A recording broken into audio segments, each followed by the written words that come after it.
Oke bang. Oke bang. Diperban tuh. Gimana bang? Wah diperban. Iya maju maju maju. Maju. Kenapa maju diperban bang? Coba kalau boleh. Mas tidurnya. Gak enak tidurnya. Bosnya udah cilaka. Musiknya bang. Kenapa itu bang pelipisnya bang? Bang gimana?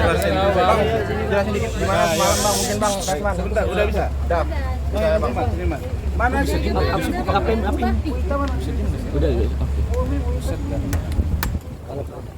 Saya butuh kesaksian dari mereka tadi malam. Cepat apa?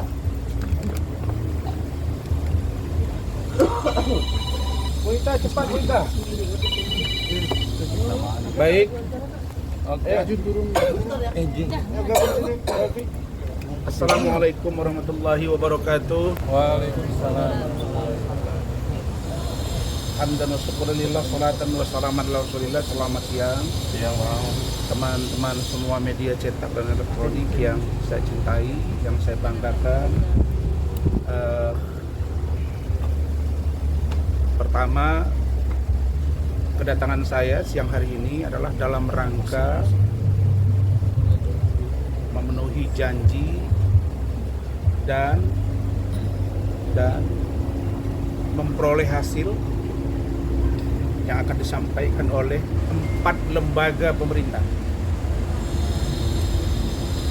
yaitu Kemen PPA, KPAI, kemudian unit PPA Polres Jakarta Selatan, dan UPT PPA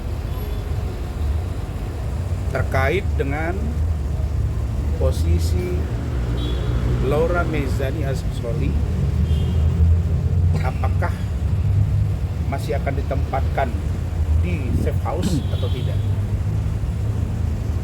Dan itu adalah janji Ibu Kanit, kemudian Ibu PPA kepada saya tadi pagi sekitar pukul 6.00 WIB. Jadi saya memang harus pulang karena saya belum tidur tadi malam sampai jam 6, dan saya tidak terbiasa begadang dan istri, dan ada kerjaan yang harus dibereskan juga, termasuk juga untuk menyelesaikan urusan lobby. Di situ disepakati Pak Rasman silakan boleh pulang, tapi nanti siang datang lagi. Dan Loli lebih daripada 1 jam dibujuk supaya mau ya. Jadi di dalam ruangan Ibu Kanit itu 1 jam lebih. Di luar itu juga di ruang konseling. Jadi kami itu ngurusi Loli itu berjam-jam, dan Loli tidak mau melepaskan tangannya dari tangan istri saya, Bu Ade. Dia pegang begini. Kenapa?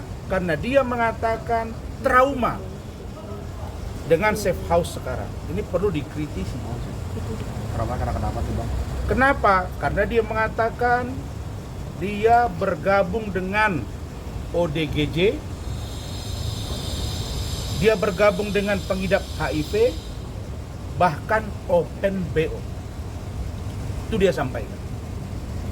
Dan tidak sekalipun Nikita Mirzani menemui dia.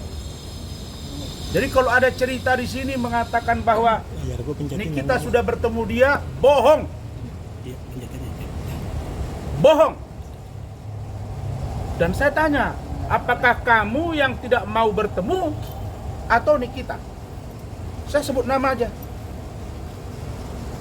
Dia bilang, sebenarnya saya pun Om menunggu dia.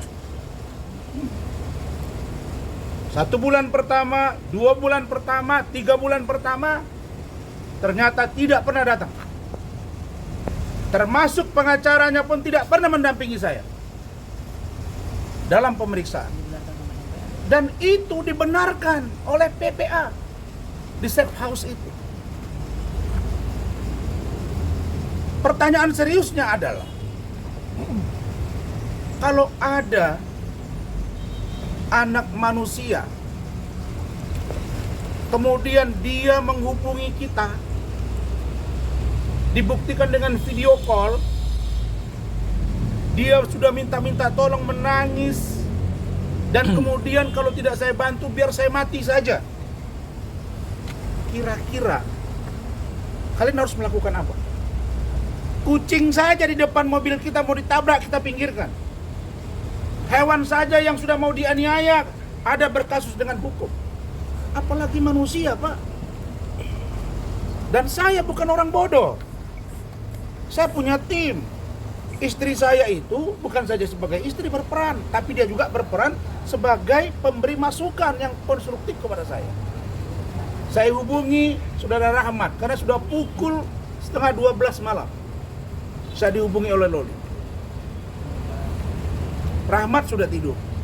Saya hubungi Kementerian PPA, Pak Deputi Bidang Perlindungan Anak, Bapak Nahar. Lebih dari 7 kali tidak diangkat masuk, tapi mungkin sudah tidur. Saya hubungi lagi yang lain, Ibu Nurma, juga tidak diangkat. Pertanyaan seriusnya, saya biarkan anak ini terlantar atau dia akan bunuh diri atau saya selamatkan. Dan dia bilang tidak pegang duit 1 rupiah pun. Dan dia belum makan. Maka saya dengan cepat diskusi dengan tim dan keluarga maksud saya. Oke, kamu dengan siapa? Nah ini yang saya mau luruskan, NM. Yang di otakmu itu udah duluan saya lalui gitu. Kau kasus ke kasus, sekarang saya bentuk tim. Saya bentuk tim karena saya dianiaya. Nih, ada visumnya dan saya bentuk tim. Nanti dipimpin oleh Saudara Lecumanan untuk memproses ini dan tangkap yang namanya Nikita Mirzani. Tidak ada ampun buat kau. Saya menolong anak kau. Saya membantu anak kau. Anak kau diurus negara. Kau tidak urus. Apa yang kau urus dari seorang Loli? Dan kalau saya mau buka kepada kalian bagaimana penderitaan Loli selama memiliki ibu seorang Nikita Mirzani, mungkin akan lain ceritanya. Tapi saya tidak mau menceritakan itu. Semua percakapan saya via Zoom, via video call, itu direkam oleh istri saya. Orang yang membawa dia itu adalah seorang sopir ojek, Maxim. Juga saya minta, Pak, tunggu di situ, jangan kemana-mana. Karena dia sudah berada di depan kantor saya. Saya bilang, kamu jangan. Saya nggak mau nanti ini jadi lain cerita. Saya minta kamu di depan kantor saya ada Hotel Horizon. Silakan kamu ke situ. Karena di situ ada lobi, ada manusia dan ada CCTV. Oke Om, saya tunggu. Bagaimana dengan Gojeknya? Jangan Bapak pergi, nanti saya ganti duitnya. Kami datang, ini ada Bu Ida, Bu Itanya, ini Bu Umi, ya Bu Umi ya. Kemudian ada Bu Ita, ada Pak Sarmo driver saya, ada ini mana Rizky ajudan saya. Kita pergi. Begitu sampai dia berdiri di depan dengan keadaan kusut, saya suruh masuk ke dalam. Dan orang hotel tahu kalau itu adalah Loli. Masuk di dalam, saya duduk, kita siapkan minuman, kita ngobrol. Semua kita rekam. Dia menangis dan tidak ada pilihan, selamatkan saya Om. Kenapa kamu cari saya? Saya yakin Om bisa bantu saya. Tanya dia. Terus, kenapa kamu tahu kantor saya? Om, memang saya nggak dikasih handphone, tapi saya punya TV yang bisa dilihat YouTube-nya. Smart TV. Saya lihat kantor Om di Rasuna Office Park. Saya 3 bulan ada di safe house, kemudian 2 bulan terakhir ini di tempat yang lain. Migran saya kumat. Saya udah panik. Saya depresi. Saya lari. Saya ingat kantor Om. Kemudian, dari mana kamu dapat nomor telepon saya? Dia bilang, kan ada di situ. Di situ pelang nama Om, di depan kantor itu. Oh iya benar juga, banner. Terus, ya udah saya minta tolong sama bapak ini. Nah saya bilang, Bapak, betul Bapak bawa dia? Betul Pak. Mana nama Bapak? Ini KTP-nya, ada.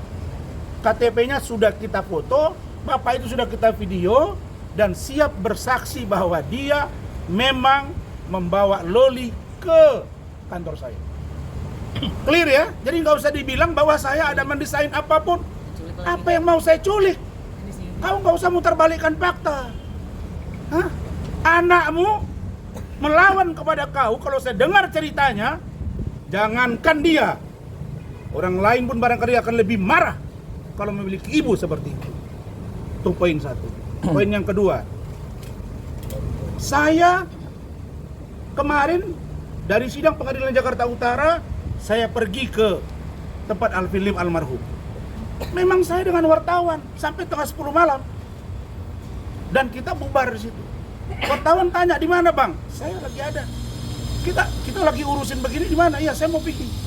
Saya nggak tahu Polres mana segala macam. Terus apa urusannya kalau media tahu? Terus kalian bisa dilarang apa? Nah sampai di sini.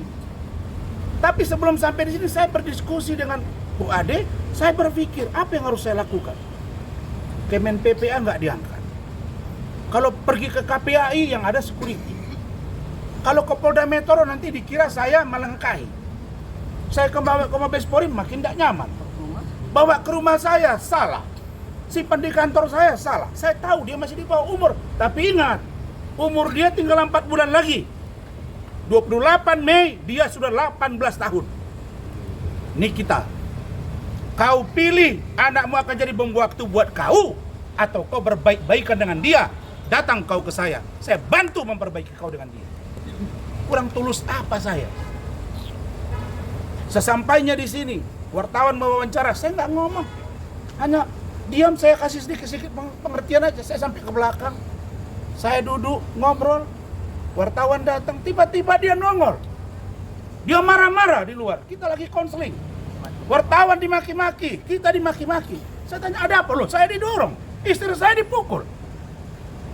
Kok dia bilang pula kami menganiaya dia? Kalau saya mengeroyok dia, selesai dia. Saya menunggu laki-laki, bukan perempuan, makanya saya diam. Ada videonya, ada semua CCTV kok. Dan saya tidak melakukan perlawanan karena saya merasa tidak mungkin saya dipukuli dia. Saya melerai dia karena menghina istri saya.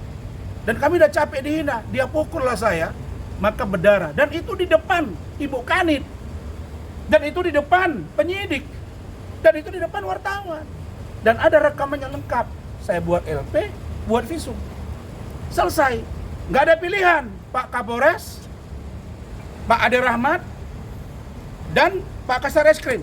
Tadi malam beliau juga datang dan tidak tidur bersama saya. Ibu Kanit, Kasar Eskrim yang baru, lihat, bang, udah bang. Abang buat visum, dia perintah anak gua buat visum. Saya tadinya berpikir ini apa sih kalau ini sebuah pengorbanan untuk kebaikan Loli. Tidak masalah. Tapi begitu saya lihat dia punya postingan masih membangun narasi yang saya duga ini kemunafikan. Ya.